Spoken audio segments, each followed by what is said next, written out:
تعالوا بقى النهاردة نعمل حاجة حلوة قوي للشتا وندفي البيت. فتعالوا بقى نشوف هنعمل ايه. لو عايزين مقادير العجينة انا هكتبها لكم تحت الفيديو. اوكي، فهنا بقى عملت عجينة.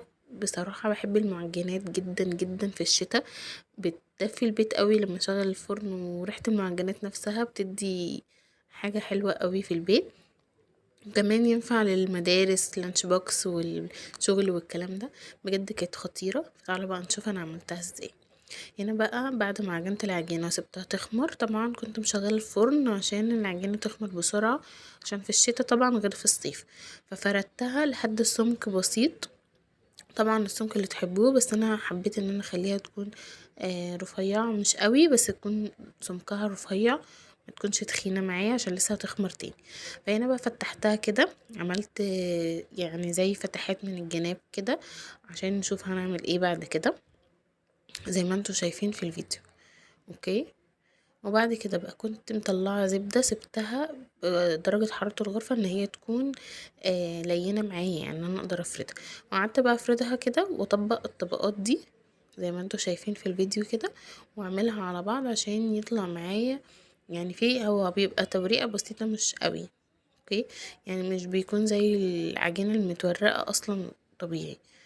وبعد كده بقى بروح شايلاها في التلاجة 10 دقايق بس عشان الزبدة تمسك معايا ما تكونش سايلة. اوكي، وبعد كده طلعتها فردتها زي ما انتوا شايفين كده، واخلي برضو سمكها يكون رفيع، طبعا اللي تحبوه، بس لو كان رفيع بيكون افضل. وبعد كده بقطعها بقى بالتشكيلات اللي تحبوها. انا عملتها كده عشان هعملها زي الباتيه، وعملت الجزء التاني كرواسون، اللي هو زي الكرواسون كده بالشوكولاته يعني.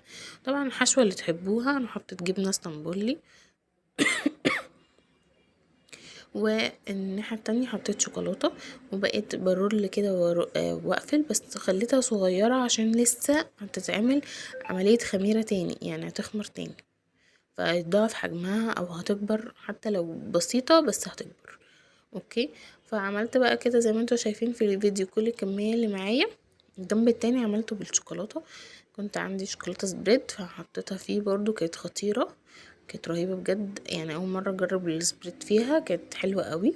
وجبت معلقة لبن بقى دهنت بيها الوش زي ما انتوا شايفين كده. بصراحة محبتش احط بيض عشان بيبقى فيه زفارة شوية، ما حبيتوش، بس لبن حلو قوي بيديها لون جميل كده.